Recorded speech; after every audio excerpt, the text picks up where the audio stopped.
Phasmophobia is coming to PSVR2 in just a few days from now, precisely next Tuesday, October 29th. And yesterday, Kinetic Games finally revealed all of the features of the PSVR2 version, and I'm gonna be honest with you guys, it ain't looking so hot.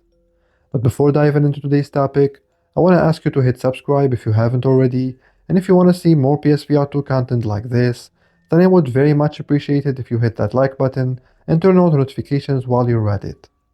Alright, so let's talk about Phasmophobia on PSVR2. First of all, I want to start this video by saying that this game is one of the most anticipated PSVR2 games of the year. People have been eagerly anticipating the arrival of Phasmophobia on PSVR2 literally for more than a year at this point. It's fair to say that the PSVR2 community is genuinely hyped for this game, especially now that it's launching on Halloween.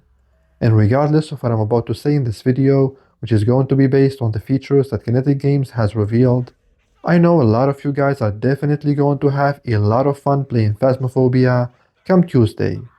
I myself will probably have a lot of fun playing it whenever I get the chance, but that doesn't mean that we, PSVR2 players, should not demand better ports from developers.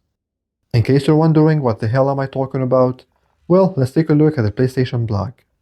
This was written by Asim Tanvir, the lead marketing manager at Kinetic Games, and the title says Phasmophobia's PSVR2 features detailed. Alright, sounds good. What are these features?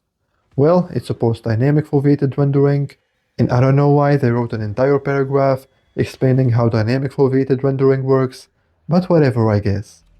The point is, Phasmophobia supports eye-track dynamic foveated rendering to deliver a full 2000 by 2040 pixels per eye, which is PSVR2's native resolution, and this is awesome. This is great news. This means this game is going to look sharper than vintage Lara Croft tits.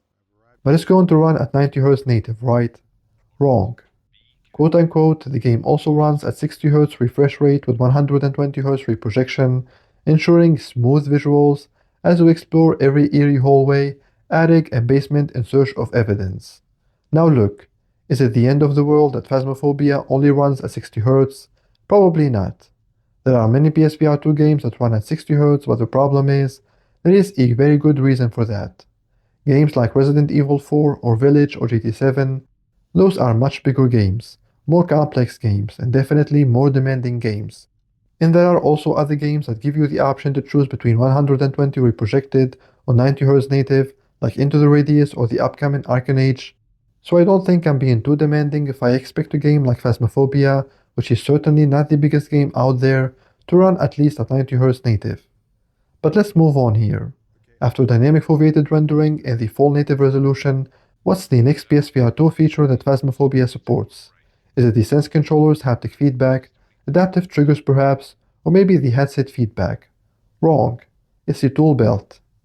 Quote-unquote, one of the features exclusive to the PSVR2 version on the console version of Phasmophobia is the tool belt, which is designed to make ghost hunting more intuitive and streamlined in VR. Let's read this again and pay close attention to the wording here.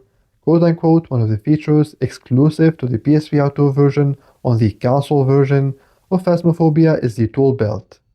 God, I wonder why it's exclusive to the PSVR2 version on the console version.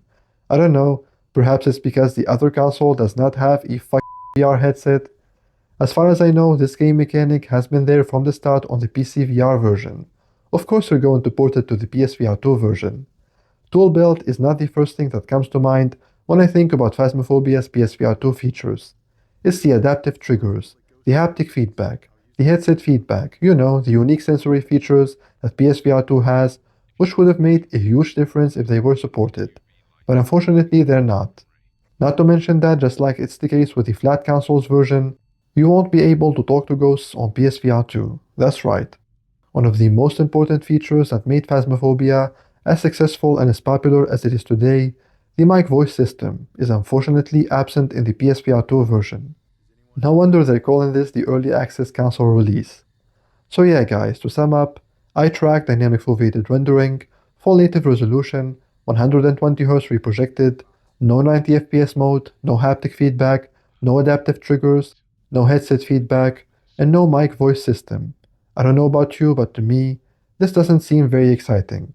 Don't get me wrong, I'm still very excited for the idea of Phasmophobia coming to PSVR 2. I'm just not excited for the delivery. But hey, it's early access, right? That means it will get better over time. And hopefully, in a couple of months from now, the conversation surrounding Phasmophobia on PSVR 2 will be much more positive. But you guys let me know in the comments what you think. Are you still excited for Phasmophobia? Are you buying it day one? Let me know in the comments below.